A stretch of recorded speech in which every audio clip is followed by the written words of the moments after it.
Bueno, es una pregunta tan fácil que es compleja. O sea, depende mucho de cómo uno entienda o qué uno entienda por política, ¿no? En relación a lo que yo entiendo por política o la manera en que a mí me parece que hay que comprenderla, mi evaluación de la política actual es muy interesante. Creo que están pasando cosas en este país profundamente inquietantes y que eso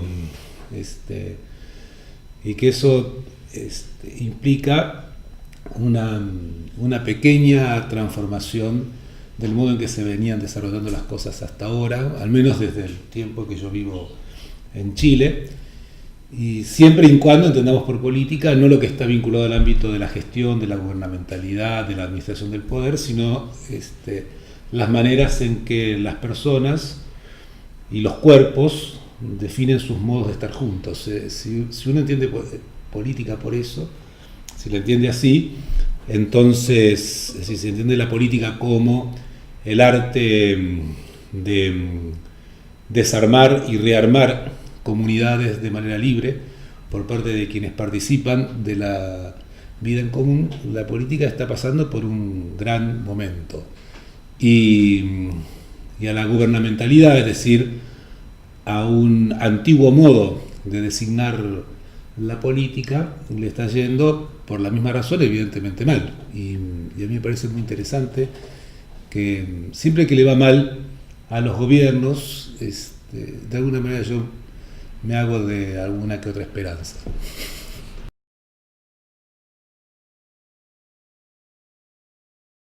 Sí, yo creo que yo no le tengo mucho miedo a la crisis. La crisis es una palabra que no debería asustarnos nunca.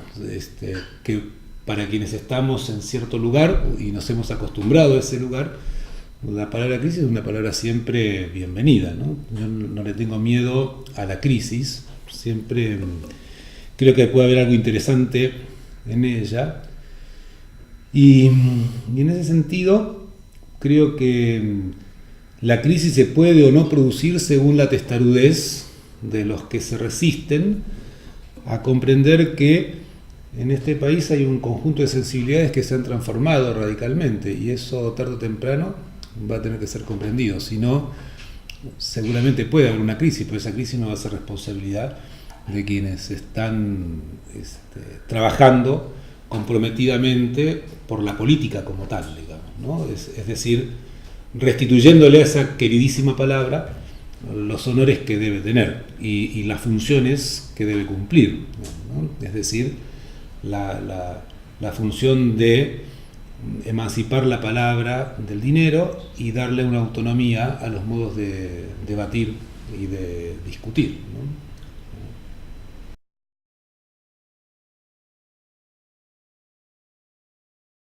Bueno, yo no sé, es muy difícil definir qué grado de credibilidad le damos a los movimientos sociales. Los movimientos sociales forjan un concepto que lleva a que los separemos de la práctica política en general. A mí me parece que siempre la práctica política tiene un carácter movimentista. No me parece que haya que especificar el problema del movimiento como una modulación interna de la vida política. Creo que más bien hay que tratar de pensar que la política siempre ha estado producida por el movimiento, ¿no? Sea ese movimiento un gran movimiento, como pasó qué sé yo, en la Argentina en los años 40, como pasó en la Unión Soviética durante los años de la Revolución, como pasó en París en la época de la Comuna, o en la época de la Revolución de 1789, o sea que entendemos por movimiento una forma plural de la representación de los intereses de determinados sectores en la vida pública, ¿no? Entonces, me parece que en la palabra movimiento hay una enorme complejidad, bueno, porque las palabras son complejas. Yo creo en los movimientos, en todos los movimientos y en todos los sentidos que tiene esa palabra, incluso en el sentido de la acción como tal, ¿no?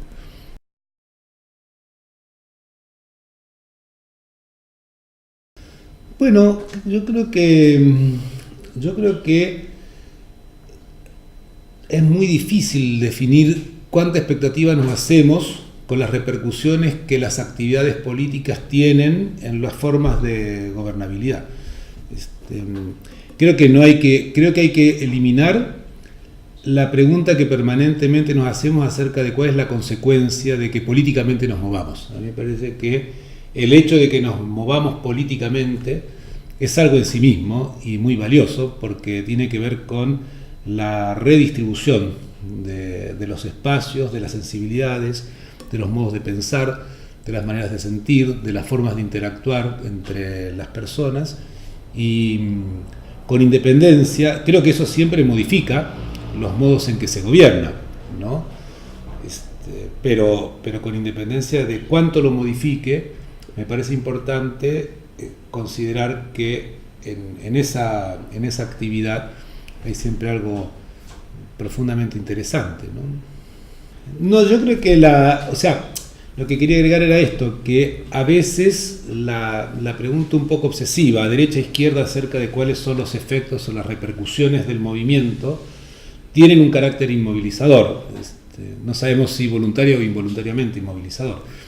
Me parece que siempre es interesante que lo que se está moviendo se mueva, ¿no? Y en mi caso me interesa participar dentro de las posibilidades que tengo y con los recursos con los que cuente, de que las cosas no dejen de moverse, ¿no? Y en ese sentido me parece que este país está en un momento de agitación y de movilización. Tenemos lo que está ocurriendo ahora en Chiloé, tenemos la marcha de los estudiantes hoy en la mañana, tenemos las protestas en la calle, tenemos la disconformidad del pueblo, y todo eso me parece que es parte de una gran actividad. Sé que es raro decirlo, pero soy de los que no me pregunto mucho cuáles van a ser los efectos o los anudamientos de esa actividad. Me parece que hay algo inquietante en que ella exista y en que exista con toda la autonomía que le sea posible, incluso con la autonomía respecto de cuál es la pregunta por su desenlace, ¿no?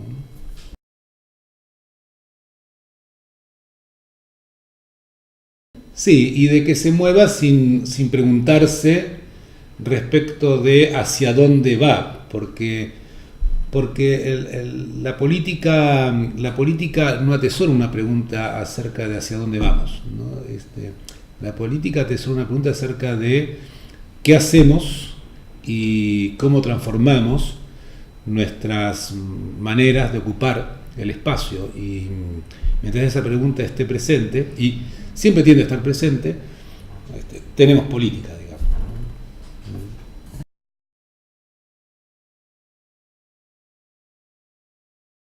Bueno, yo en principio creo que el mundo hoy, no solo Chile, el mundo está dividido por dos modos de comprender la política, ¿no? Y eso está en todas partes y aparece en todos los medios.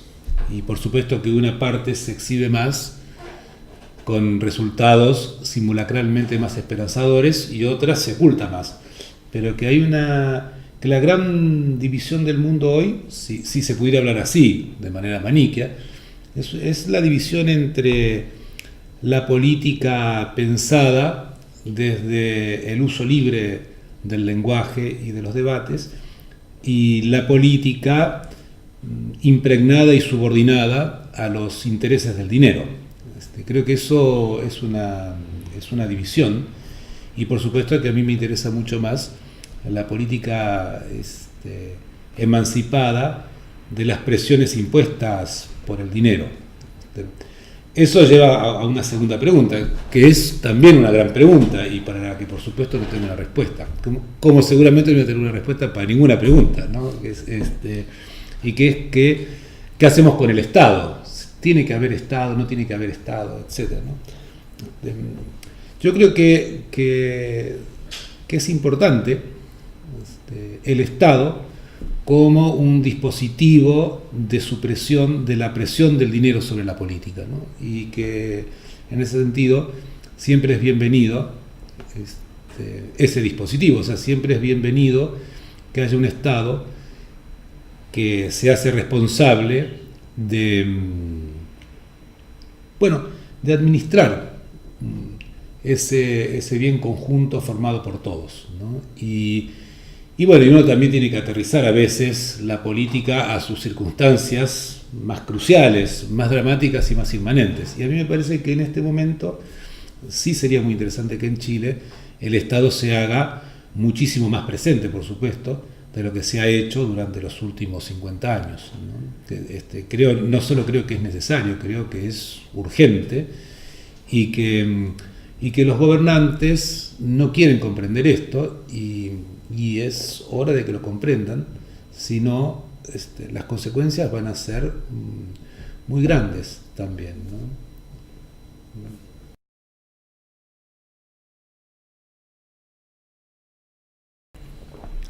Yo creo que debiera avanzar hacia la comprensión de que la educación es un derecho, y es un derecho de todos, es un derecho de los pueblos, y por lo tanto se debiera avanzar en un retroceso, es decir, reivindicar el modo en que constitutivamente la educación fue pensada, es decir, como un derecho público que se ejerce y respecto del cual no tiene que haber ningún dinero que lo medie, ningún valor que lo administre, el espacio y además eso implica una pregunta acerca de qué significa, de qué implica educarnos, ¿no? ¿Qué es educarse? Yo no creo que la educación consista en adquirir recursos o instrumentos para insertarse exitosamente en el mercado y poder desarrollar una vida de bienestar personal.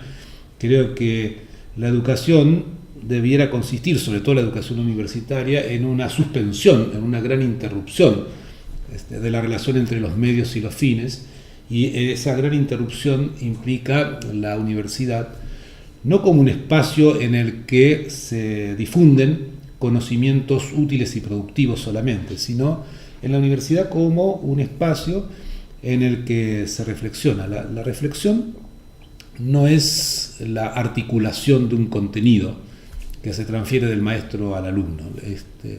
La reflexión es una reunión que suspende la inutilidad de la vida productiva e instala una gran pregunta sobre la vida productiva como tal. Y en ese sentido, por muy utópico que parezca, yo sigo anhelando una universidad más improductiva y mucho más reflexiva. Ahora, para que la universidad se vuelva reflexiva, hace falta que todos cambiemos las jergas, los lenguajes, los idiomas, los vocablos que se han instalado de manera hegemónica y brutal en la gestión que está actualmente a la cabeza de la vida universitaria, ¿no?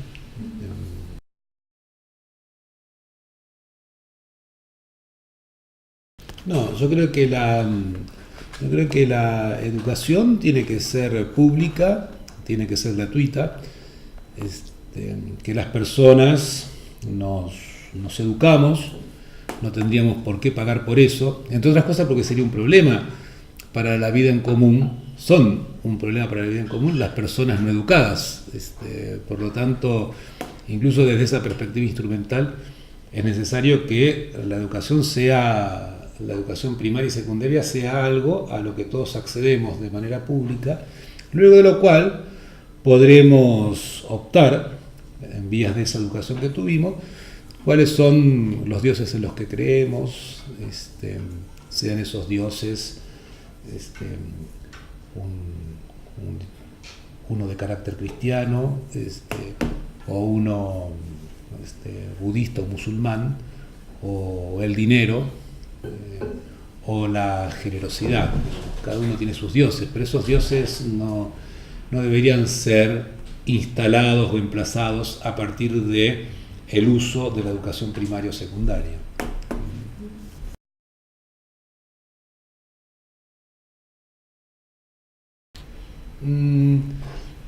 Bueno, parece que a todo digo que no. Yo no creo mucho en las políticas culturales, voy a ser sincero, ¿no? No creo mucho en conceptos como el de gestión cultural, ni mucho menos, tal como se usa hoy en día, el concepto de industria cultural, ¿no?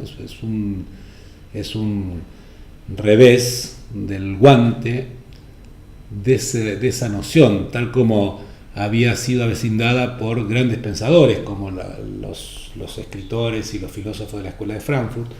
Yo no creo en la política cultural, porque hablar de política cultural significa que la cultura puede ser dirigida, y a mí me parece mal pensar que la cultura tenga que ser dirigida. Me parece que más bien la cultura es la expresión de lo que se manifiesta activamente sin ninguna dirección, ¿no? Y en ese sentido creo que hay una tensión entre lo que hoy se llama política cultural y las prácticas culturales como tal, ¿no? Por ejemplo, la música o las artes visuales, el cine, el teatro, la performance, etc. Son prácticas culturales, pero son prácticas culturales políticas en sí mismas, no hace falta que nada las dirija, ¿no? Y son políticas en sí mismas porque implican una transformación de la comunidad de los materiales, y una transformación de la comunidad de los materiales es un problema de la cultura, es un problema del arte, pero es un problema también de la vida en común, digamos, ¿no? Entonces, a mí me interesa la cultura como un proceso autónomo de permanente transformación de la vida en común de los materiales, digamos, ¿no?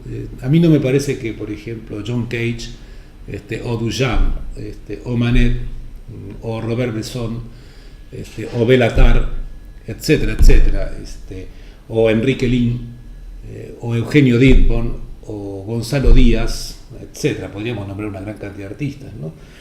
Hayan hecho otra cosa en la vida que transformar a partir de la experimentación, que siempre una extensión en lo impropio, la vida en común de los materiales, ¿no? Y eso a mí me parece político en sí mismo. No hace falta un mensaje, ni una política cultural, ni un discurso que dirigir desde esas prácticas, digamos, ¿no?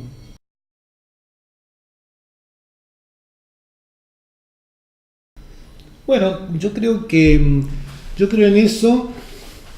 Me parece que el único gran proyecto que estuvo cerca de hacer algo así es el proyecto del comunismo, a pesar de que se releve una y otra vez el fracaso de ese proyecto. Soy de los que pienso que ese gran proyecto no fracasó del todo. Ni siquiera pienso que el comunismo haya muerto.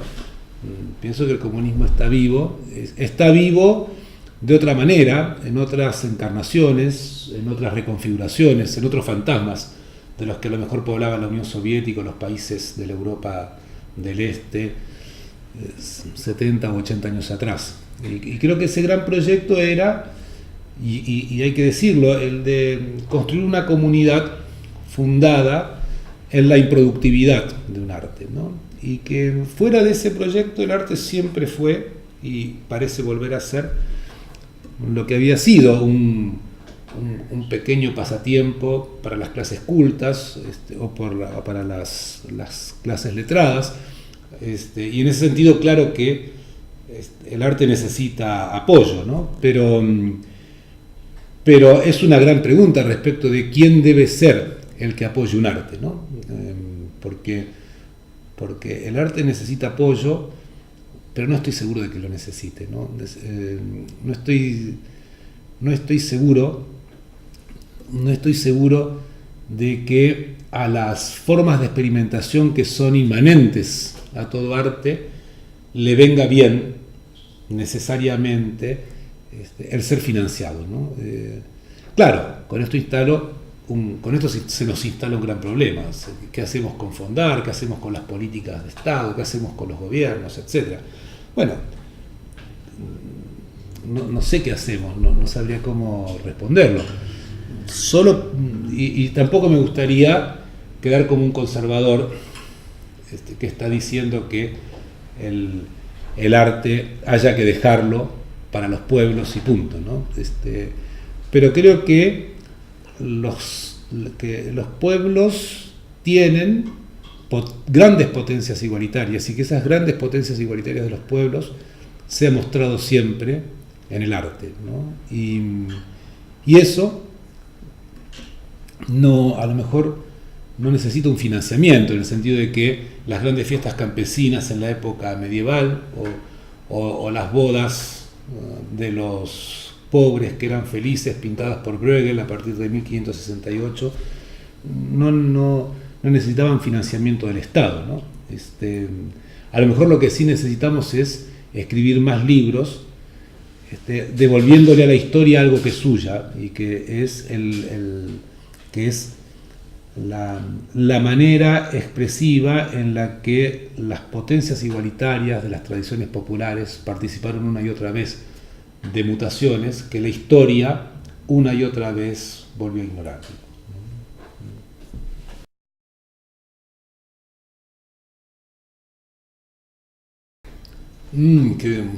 Bueno, ¿qué hacer con la salud?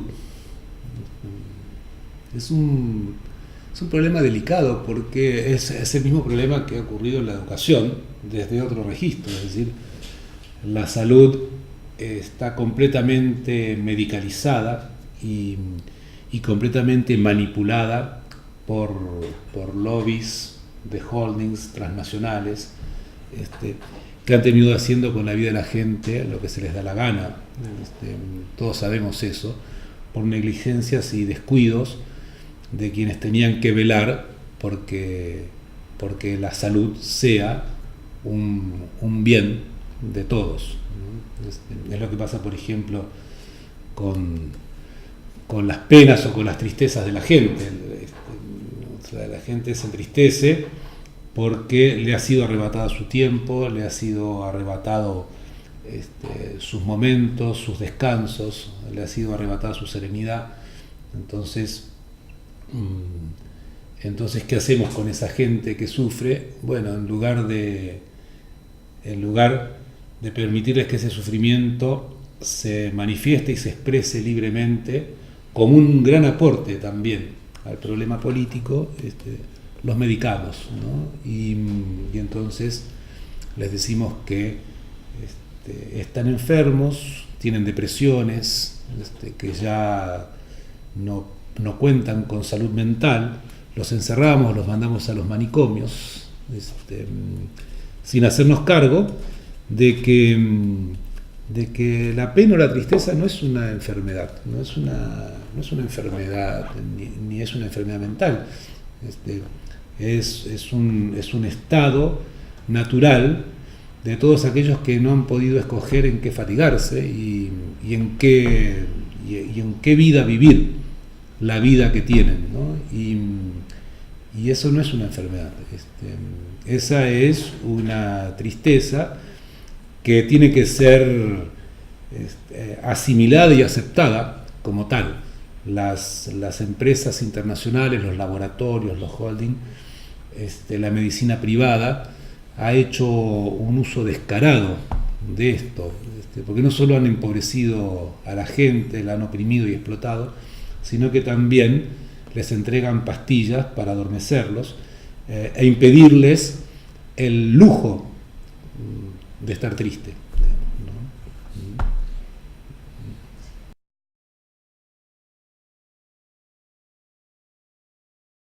Bueno, nadie quiere que lo sea, es decir, no hay que olvidar nunca que este país está en manos de de una pequeña clase profundamente poderosa y que esa clase se ha opuesto por todos los motivos y desde todas las perspectivas a que este país pueda ser ecosustentable y haya políticas medioambientales serias. Ya vemos lo que acaba de pasar en Chiloé, digamos, y lo que acaba de pasar es de una crueldad espeluznante, es una crueldad espantosa, pero es una crueldad espantosa no a la luz de estas movilizaciones que tiene la presidenta, con perdón, fuera del país, en un contexto como el actual. Todavía no salen las encuestas, falta para final de mes, pero hay que esperar esas encuestas para ver. Me parece que va a haber una golpiza fuerte en las próximas encuestas para nuestra querida presidenta, y en virtud de esto que acaba de ocurrir, por muy difícil que haya sido faltar al compromiso y a los protocolos internacionales que ella había previamente establecido, es imposible que no esté hoy allí, y eso me parece que el país lo va a cobrar, y lo va a cobrar caro, y es interesante que lo cobre, digamos, ¿no? Es interesante no porque me guste que le vaya mal a Bachelet, es interesante porque me gusta que se ensanchen las formas expresivas contestatarias, y es lo que de alguna manera va a ocurrir. Todo esto que está ocurriendo es una vergüenza por el sencillo hecho de que todo el mundo sabía de que esto era así, todo el mundo conocía la incomodidad con que viven nuestros salmones, ¿no? Si lo queremos llevar a eso. La incomodidad de nuestros salmones encarna una pequeña alegoría acerca de las penurias de nuestros pescadores artesanales, y de los chaqueteos a las vidas autónomas de los pueblos, y todo esto es vergonzoso en la medida en que no se le quiso hacer frente en el momento en que hubo que hacerlo, y no se le quiso hacer frente porque sabemos la cantidad de dinero que había comprometido en aquellos que se presentan como representantes del pueblo, que al final son siempre grandes traidores, ¿no? Y eso lo encuentro muy triste y muy lamentable, ¿no? Entonces hay una relación, ¿no? Un salmón hacinado envía a la vida de un pescador pobre que despierta y protesta, y ese pescador pobre envía a la conciencia de una población que se siente una vez más traicionada por representantes comprados por el dinero de las grandes corporaciones, ¿no?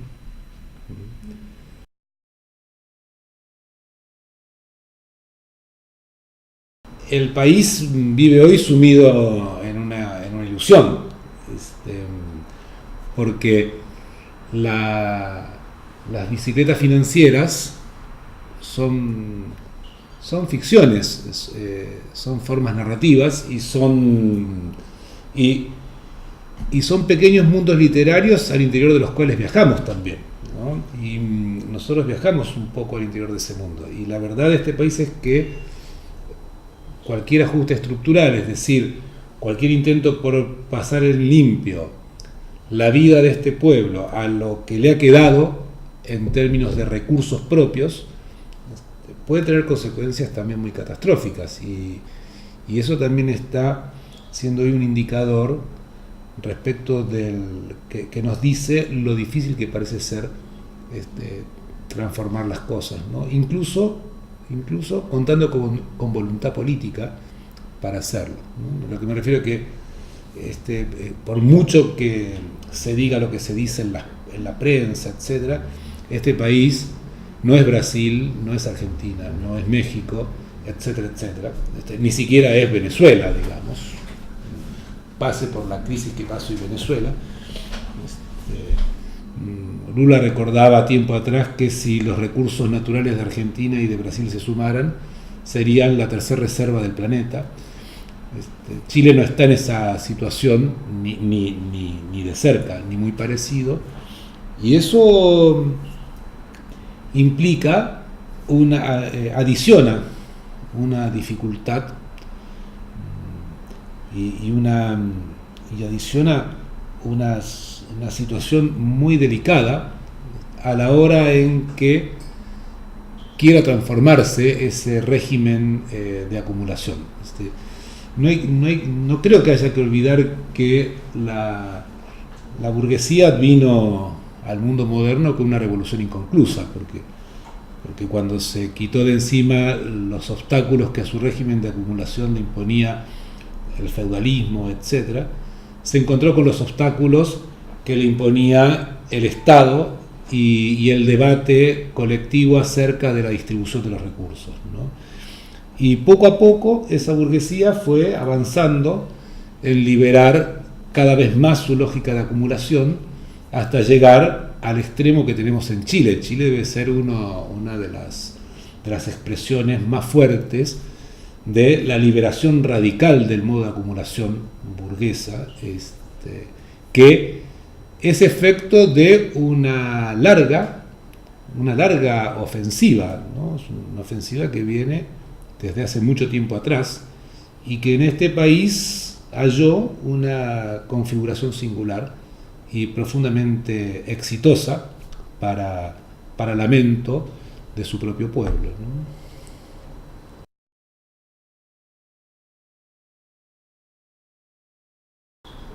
No creo en absoluto que vivamos en una época post-ideológica, pero sí creo que hay que hacerse cargo de una transformación de la perspectiva respecto de la antigua división entre derecha e izquierda, ¿no? Porque si al menos en el plano cultural la derecha y la izquierda se dividían antiguamente por una vanguardia que quería normalizar el estado de las cosas y la distribución desigual de los recursos, y la izquierda tenía una vanguardia que trataba de enseñar y de exhibir un camino de salvación que los pueblos debían aprender a leer para salir de su adormecimiento. Hoy me parece que eso se transformó completamente, que la división entre capaces e incapaces, en la que una parte de la izquierda ha insistido, es una división tan injusta como la división que planteaba la derecha. Y por lo tanto, para mí existen la derecha y la izquierda, pero en condiciones completamente distintas. Yo considero que derecha es el nombre para cualquier pastor que quiera organizar la vida de los demás desde las articulaciones privilegiadas de una política pensada por letrados, y que la izquierda son los pueblos manifestándose, son los pobres luchando por sus causas, por sus diversas causas, sin la expectativa de que haya una articulación que finalmente las anude. Y en ese sentido me parece que la lucha de izquierda y derecha, como dice Rancière, sigue siendo una lucha entre el partido de los ricos y el partido de los pobres, salvo que en el partido de los ricos hay muchos antiguos pastores de izquierda, ¿no?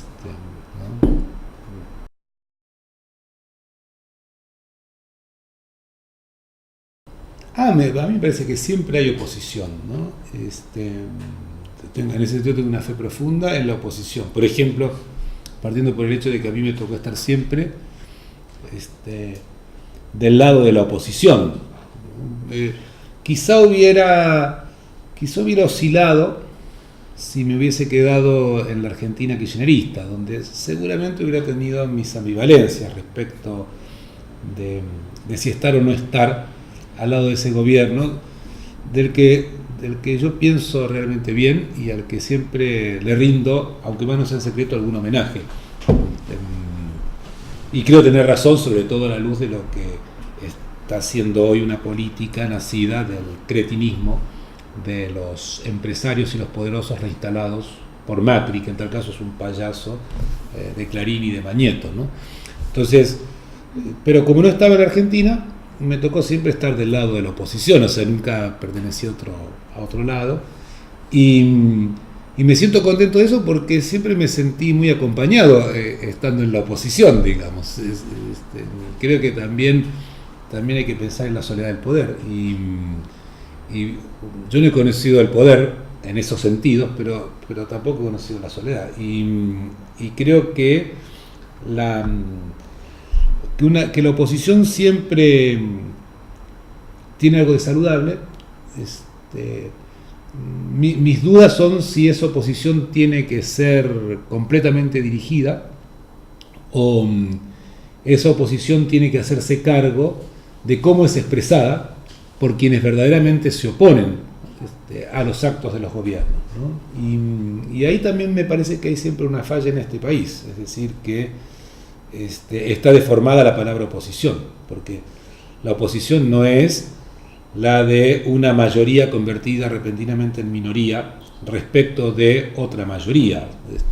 A mí me parece que la oposición la hacen siempre los que han sido descontados del espacio de lo común, y que una buena oposición es una oposición de procesos que se vuelven expresivos y que escuchan esas maneras de resistencia que provienen del mundo de aquellos a los que no se quiere contar, ¿no? Entonces, creo que hay oposición, solo que rectificaría el modo en que en la tele, en los diarios, en los medios, se usa la palabra oposición, ¿no? Claro, la oposición es un partido, ¿no? En este país. Y yo no creo que la oposición sea un partido. La oposición siempre es una multiplicidad. Los que se oponen son aquellos que son heterónomos a cualquier categoría o cualquier concepto que los quiera articular o identificar. Entonces, la oposición es una diversidad múltiple, heterogénea, híbrida, y que resiste la miseria de las identidades, ¿no? Entonces, si pensamos así, bueno, cuando uno piensa así siempre hay alguien que dice, bueno, porque en este tipo no se puede hacer nada, porque en el fondo todo lo presenta vagamente y abstractamente. Bueno, está bien, sí. También me parece que uno está colaborando de esta manera en ampliar la oposición, porque entonces la oposición la hacemos entre muchos. Somos los intelectuales disconformes con los modos en que se piensa la vida académica en las universidades actuales, son las lesbianas, son los queers, son los gays, son aquellos que se resisten al modo en que quieren determinar o definir el comportamiento de su cuerpo, son los artistas que experimentan, son los pescadores en la calle, son los hombres bailando y disfrutando, son las mujeres reivindicando el lugar que les corresponde, etcétera, etcétera, etcétera, ¿no? Es decir, creo que se puede pensar en términos de una gran oposición, ¿no? El día que nos demos cuenta de que somos una gran oposición, no vamos a cambiar solamente este país, vamos a cambiar el mundo, porque en realidad somos muchos más los que estamos del lado de la oposición que los que estamos gobernando, ¿no? Pero por algún motivo nos podemos poner de acuerdo.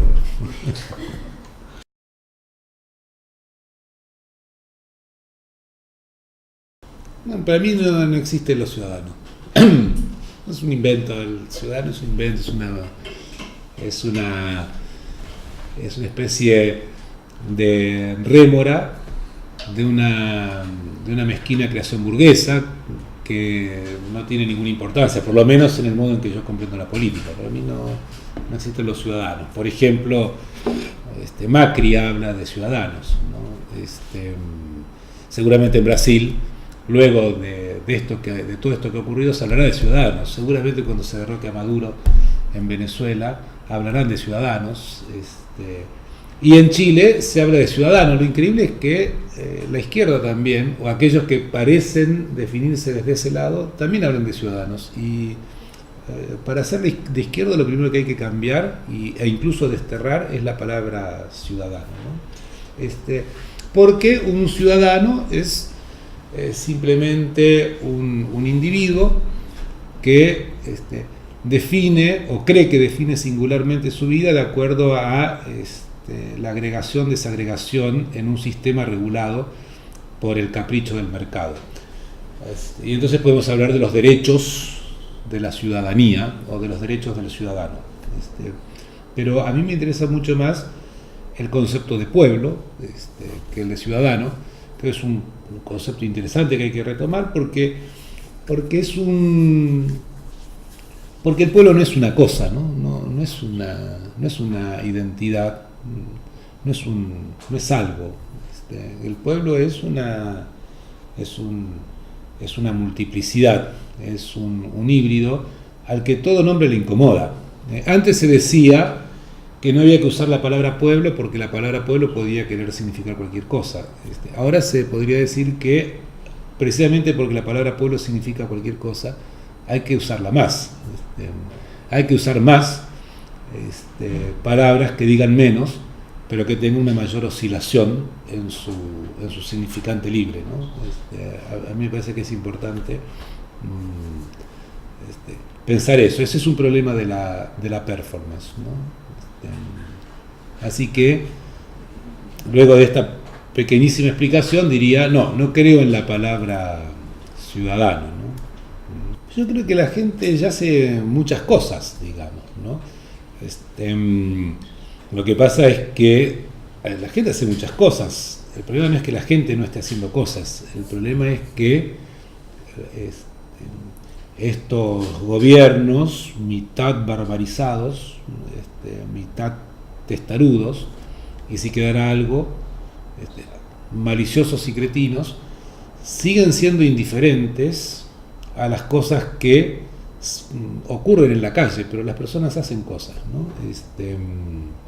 Hacen cosas. Por ejemplo, hoy los estudiantes trataron de marchar por la Alameda, como lo hacen siempre, pero los rociaron, también como se hace siempre, con gas. La palabra gas es una palabra muy complicada. No es cualquier palabra después del Holocausto la palabra gas. No digo que el gas o las lacrimógenas sean lo mismo,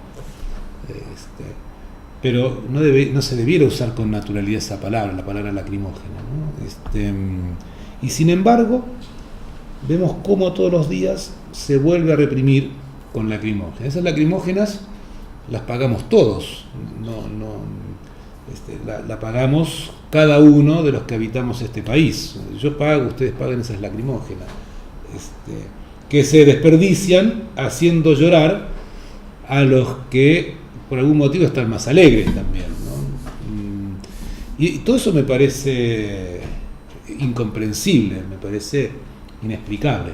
Más aún cuando acaba de percibirse de manera escandalosa qué pasaba con los gastos reservados del cobre y qué hacían nuestros uniformados con esos dineros, ¿no? Es decir, se enriquecían y se supone que parte de esa riqueza, es decir, se supone que parte de todo ese gasto entonces se estuvo repartiendo entre arsenales, instrumentales de exterminio, lacrimógenas para reprimir estudiantes y Mercedes-Benz para nuestros generales. Es muy lamentable que no nos pronunciemos así, que no nos pronunciemos respecto del escándalo que eso significa. Pero a la vez es normal que no nos pronunciemos porque tenemos otras cosas que hacer, ¿no? Y también es interesante tener otras cosas que hacer, ¿no? Ser de alguna manera indiferente a la estupidez barbárica de quienes nos dominan y de quienes pretenden dominarnos y de quienes definen el destino de nuestras vidas haciendo mal uso del ejercicio del gobierno, ¿no?